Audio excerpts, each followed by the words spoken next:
నేను భూమి సమస్య గురించి మాట్లాడుతున్నానండి. దేని గురించి మాట్లాడుతున్నానంటే, సీతానగరం మేము ఉండేది. అప్పుడు గవర్నమెంటు ఇందిరాగాంధీ గారు పంచారు పొలాలు, భూములు. ఒక్కొక్కరికి 2 ఎకరాల 54 సెంట్లు భూములు ఇచ్చారు. ఇళ్ళ స్థలాలు 10 సెంట్లు ఇచ్చారు. ఈ మాట దేనికి చెబుతున్నానంటే, మాది పొలం గురించి నేను 2003 కాంచి తిరుగుతున్నా.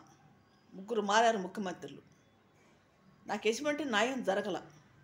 మా భూమిని కబ్జా చేశారు. ఒక రౌడీజంగా గోండేజంగా జరిగింది ఇది బాలసాని రాజేశ్వరరావు, సముద్రాల చెరుబాబు కబ్జా చేశారు ఈ భూమిని. ఆక్రమించుకొని మరి 2019లో 2వ నెలలో ప్యాట్లేసి అమ్మేసుకున్నారు. నేను 2003 కానీ తిరుగుతున్నా.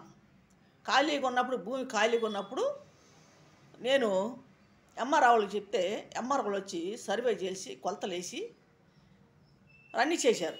రికార్డు తెచ్చారు, అడంగలు తెచ్చారు. అట్లా మా పేర్లు చదివారు. మాకు ఇస్తామని చెప్పి వాళ్ళు మమ్మల్ని మోసం చేశారు ఎంఆర్ఓ వాళ్ళు. ఎందుకంటే కబ్జాదారులతో వాళ్ళు కొమ్మక్క అయిపోయి మాకు న్యాయం జరగకుండా అయిపోయింది. ఇప్పుడు దేనికి మాట్లాడుతున్నానంటే ఈ మాట వాడు నేను మాతో పాటే వచ్చిన భూములు ఏరో వాళ్ళు భూములు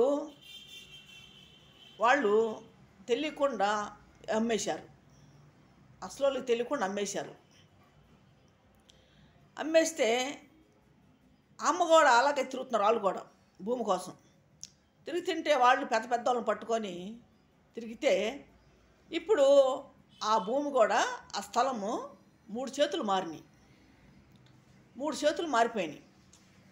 ఇప్పుడు ఆ దాంట్లో 2 స్టేర్లు డాబా కట్టారు. మహానాడు 2 స్టేర్లు డాబా కడితే మంగళగిరి ఎంఆర్ఓ గారు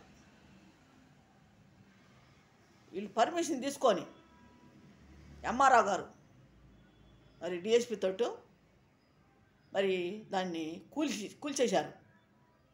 ఆ బిల్డింగ్ని కూల్చేశారు. 3 చేతులు మారిన స్థలం. ఈ మాటని దేనికి మాట్లాడుతున్నానంటే, వాళ్ళకు తెలియకుండా 3 అమ్ముకున్నారు దాన్ని స్థలాన్ని. ఇప్పుడు అసలు పోయారు. అసలు వెళ్ళి నిలబడి దాన్ని ఆ ఇంటిని కూల్చేశారు. 2 స్టేర్లు డాబాని. అసలు మేము అమ్మలేదు. మేము ఎటువంటి సంతకాలు చేయలే. మేము రిజిస్టర్లు చేయలే. మా అమ్మగారు అమ్మలేదు, మేము అమ్మలేదు, మా పిల్లలు కానీ మా పిల్లలు కానీ అమ్మలేదు. మరి మేము కూడా మా భూమి పోయిందని మేము తిరుగుతున్నాం. మేము ఎంతగానో తిరుగుతున్నాం. 3 ముఖ్యమంత్రులు ఉన్నప్పుడు కూడా నేను కాగితాలు పెట్టుకున్నా.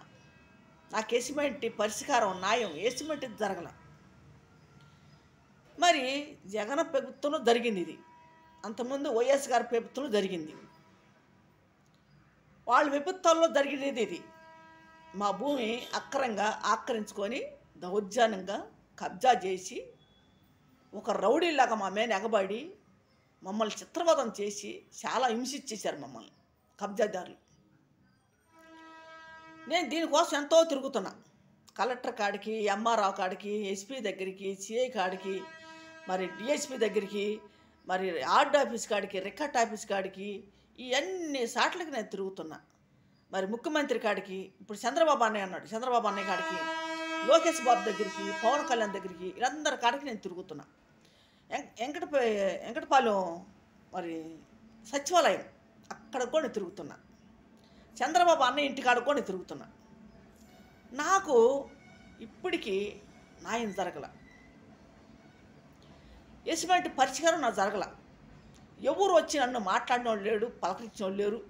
అమ్మ నీ భూమి ఎంత పోయిందని నువ్వు చెబుతున్నావు, మరి వస్తున్నావు, నువ్వు ఆఫీసుల కాడికి వస్తున్నావు, నువ్వు అర్జీలు పెట్టుకుంటున్నావు, మరి అప్లికేషన్లు పెట్టుకుంటున్నావు, ఏంటి నీ సమస్య ఏందని వచ్చిన వాళ్ళు అడిగిన వాళ్ళు లేరు. నేను ఎంతగానో పోరాడుతున్నా. మేము ఒంట్రోళ్ళు అయిపోయాం. మాకు అండ లేదు, దిక్కు మొక్కు లేకుండా అయిపోయాం మేము. మా ఒంటరితనం చూసి మమ్మల్ని చాలా బాధ పెడుతున్నారు. కబ్జాదారులు బాధపడుతున్నారు, అధికారులు బాధపడుతున్నారు, ఎంఆర్ఓ వాళ్ళు.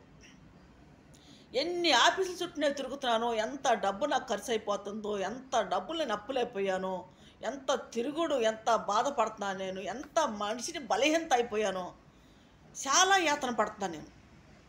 నా గురించి అసలు ఎంక్వైరీ చేసిన వాళ్ళు లేరు, వచ్చి పలకరించిన వాళ్ళు లేరు. ఏంటమ్మా నీ సమస్య ఏంటి అసలు? మరి మేము ఉన్నాం, మేము చేస్తామని చెప్పి ముందుకు వచ్చిన వాళ్ళు లేరు అసలు. పవన్ కళ్యాణ్ ఆఫీస్ కాడికి వెళ్తే వాడు ఏమంటారంటే, నీ దగ్గర వజ్జాలు లేవు, మేమేం చేయలేము, లోకేష్ కాడికి వెళ్ళు, చంద్రబాబు కాడికి వెళ్ళు అని చెప్పి వాళ్ళు అంటున్నారు. చంద్రబాబు అన్న ఆఫీస్కి వెళ్తే వాళ్ళు ఏం చేస్తారు, ఆ ఆఫీస్ నుంచి పోలీసు వాళ్ళకి పెడుతున్నారు కాగితాలు. వాళ్ళు పోలీసు వాళ్ళు పిలిపించి మమ్మల్ని ఏమంటారు, వాళ్ళు మేమేం చేస్తామమ్మా, ఇది ఎంఆర్ఓ చేయాలి, కలెక్టర్ చేయాలని చెప్పి వాళ్ళు అంటున్నారు. మరి లోకేష్ బాబు ఇంటి దగ్గరికి వెళ్తే వాళ్ళు సచివాలయం పంపిస్తున్నారు, ఎలకపూడి సచివాలయం పంపిస్తున్నారు.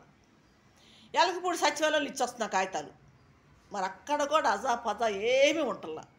ఇన్ని సార్లకి నేను తిరుగుతున్నాను, ఎంత డబ్బు నాకు ఖర్చు అవుతుంది, ఎన్ని రోజులు నేను పని మానుకొని తిరుగుతున్నాను. ఇది ఎంత ఎవరికి నష్టం, నాకే నష్టం, కానీ ఎవరికన్నా నష్టం ఉందా? ఇంత నష్టపోతున్నా నేను.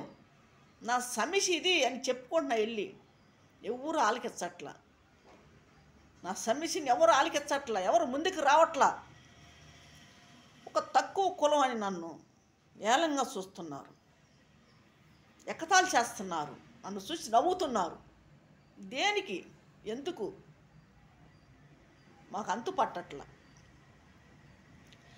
నేను ఇంత తిరిగి టయానికి అన్నం తినలేకపోతున్నా. ఒక్కోసారి మంచినీళ్ళు దొరకట్లా నాకు. ఎంత యాతన పడతానంటే నాకు దప్పికి అయ్యి నాలికెండిపోయి శ్వాసపోతున్నా, నేను సమ్మకెళ్ళిపోతున్నా, అయోమయమైపోతున్నా. నేను ఇంత తిరుగుతున్నా, నాకు పని అవ్వట్లేదేంటి, ఎవరు పట్టించుకోవట్లేదేంటి, నేను ఇచ్చిన అర్జీలన్నీ ఏమవుతున్నాయి, నేను పెట్టిన అప్లికేషన్లన్నీ ఏమవుతున్నాయి, ఎక్కడికి పోతున్నాయి, ఎవరు చూస్తున్నారు, ఎవరు చూడట్లేదు అని నాకు అయోమయం అయిపోతున్నా. నేను ఒకటి కాపని ఒకటైనా చూడరా అధికారులు, చూసి అడగరా, పట్టించుకోరా, రారా, ఎంక్వైరీ చేయరా. ఏంటి నాకు ఈ బాధ ఏంటి? మమ్మల్ని అట్ట ఎందుకు చేశారు, దేనికి చేశారు మమ్మల్ని? ఎలాగా ఒక గవర్నమెంట్ మమ్మల్ని ఎలా చేస్తుంది? ఎలాగా ఇంకెక్కడ పోవాలి మేము, ఎవరి కాడికి పోవాలి? గవర్నమెంట్ అంటే ధర్మతండ్రులు, న్యాయం చేసేవాళ్ళు అని చెప్పి మేము పరిగెడుతున్నాం. ఆ గవర్నమెంటే మమ్మల్ని మోసం చేస్తుంది. ఆ గవర్నమెంటే మా భూములు అమ్ముకుంది. ఆ గవర్నమెంటే మా మీద దౌర్జన్యం చేస్తున్నారు. ఆ గవర్నమెంటే నన్ను పోలీస్ స్టేషన్లో పెడుతున్నారు. ఆ గవర్నమెంటే నన్ను కుర్చీలు ఎత్తుకొని కొడుతున్నారు, నన్ను చిత్రవదం చేస్తున్నారు. నేను ఎక్కడికి వెళ్ళాలి, ఎవరి కాడికి వెళ్ళాలి, ఎవరికి చెప్పుకోవాలి నా సమస్య, నా బాధ ఎవరికి చెప్పుకోవాలి? ఇన్ని ప్రభుత్వాలు మారుతున్నా కూడా ఎందుకు మార్పు రావట్లేదు? ఎందుకు నాకు న్యాయం జరగట్లేదు? మేము చేసిన తప్పేంటి? మేము ఏం తప్పు చేశాం? మాకెందుకు న్యాయం జరగట్లేదు? ఎంతమంది దగ్గర నేను మొరపెట్టుకుంటున్నాను, వాళ్ళ కాళ్ళు పట్టుకొని నేను ఏడుస్తున్నాను, నా కన్నీళ్ళతో వాళ్ళ కాళ్ళు కడుగుతున్నాను. మాకెందుకు న్యాయం జరగట్లేదు? మా కులాలు ఎత్తి తిడుతున్నారు, పొలాలను ఇస్తున్నారు. ఏంటి మా కులాలు ఎంత ఎంచాల్సిన అవసరం ఏంటి వాళ్ళకి? మా కులంతో వాళ్ళకి ఏం పని? వాళ్ళే మా బంధువులా, మా చుట్టాలా? మా ఆస్తులు పోయి, మా బిడ్డలు పోయి, మా బిడ్డలతో బాధపడుకుంటా, మా అన్నదమ్ముడు పోయి, అక్క చెల్లి బిడ్డలు పోయి, తల్లి పోయి, మేము ఎంతో బాధపడుతున్నాం. ఇంత బాధ పెడుతున్నారు మమ్మల్ని, ఎంత హింసిస్తున్నారు.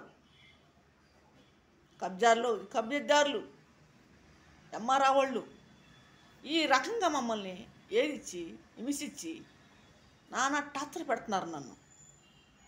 నన్ను ఫోన్లు చేసి టెన్షన్ పెంచేస్తున్నారు. ఇళ్ళ కాడికి వచ్చి పదే తిరగటం, నువ్వు రా స్టేషన్ కాడికి అంటాం, నన్ను స్టేషన్ కాడికి పిలిపించటం, ఇలాగ నన్ను బాధ పెడుతున్నారు. నాకు ఏ న్యాయం జరగట్లా, ఏ పరిష్కారం జరగట్లా. ఏం చేయాలి, ఎక్కడికి వెళ్ళాలి, ఎవరిని అడగాలి అంతుపట్టట్లా మాకు. ఎల్లాల్సిన అందరి కాడికి వెళ్ళా నేను, అందరి కాళ్ళు పట్టుకున్నాను, అందరి కాళ్ళు పట్టుకొని ఏడ్చాను నేను. వాళ్ళకి దయ లేదు, కనికరం లేదు. వాళ్ళు హృదయాలు కరగట్ల అసలు, రాతి గుండ్లోలై, దయా దాక్షిణ్యం లేని వాళ్ళు.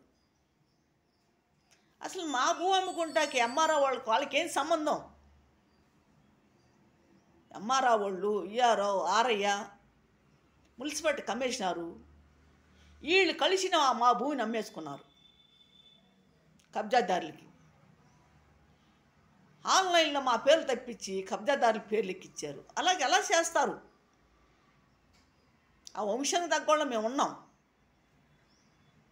మా తల్లిదండ్రులకి మేము బిడ్డలు ఉన్నాం, మేము హక్కుదారులమి.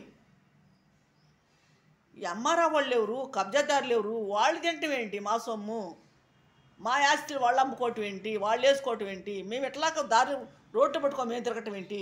ఇల్లు వాకిలు లేకుండా, నెత్తి మీద నీళ్ళు లేకుండా చేశారు మాకు. అలోని అల్లాడిస్తున్నారు మమ్మల్ని. కబ్జాదారులో పక్క, వాళ్ళ బంధువులో పక్క, ఎంఆర్ఓలో పక్క, ఈ రకంగా మమ్మల్ని ఏదిస్తున్నారు. వీళ్ళందరూ కలిసి కొమ్మక్క అయిపోయి మాకు న్యాయం జరగకుండా చేశారు.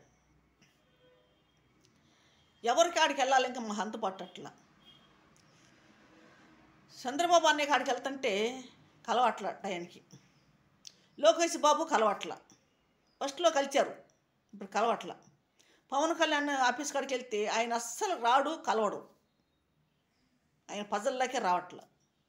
ఆడ ఎంతోమంది వచ్చి ఏడ్చిపోతున్నారు. పొద్దున పూట వచ్చి మాటల దాకా కూర్చొని తిండి తిప్పలు లేకుండా యాడ నుంచో దూరం నుంచి ఛార్జీలు పెట్టుకొని వచ్చి ఏడ్చుకుంటూ పోతున్నారు. ఎవరు పరిష్కారం చేయట్లేదు. ఎక్కువ ల్యాండ్లు, భూములు, పొలాలు, స్థలాలు, ఎక్కువ కబ్జాలు. ఎక్కడ చూడు భూములే, ఎక్కడ చూడు స్థలాలు, ల్యాండ్లు, కబ్జాలు ఎక్కువ. అక్రంగా, దౌర్జన్యంగా ఆక్రమించుకోవటం, నోరు కొట్టి తీసుకోవటం, బేదోళ్ళు నోరులు కొట్టి తీసుకోవటం. ఇలా జరుగుతుంటే ప్రభుత్వం ఏం చేస్తుంది, ఎటు వెళ్తుంది అసలు అర్థం కావట్లే మాకు. ఈ ప్రజల పనులు చేయకపోతే ఎలాగా? ప్రజలు ఎంతోమంది అల్లాడుతున్నారు, భూములు పోగొట్టుకొని, స్థలాలు పోగొట్టుకొని, ఇల్లులు పోగొట్టుకొని, ఇల్లు వాకిలు లేక అలోని అల్లాడుతున్నారు. ఏ ప్రభుత్వం వచ్చినా ఇలా బాధ పెడుతుంటే ఇంకెవరు నమ్మాలి, ఎక్కడికి పోవాలి?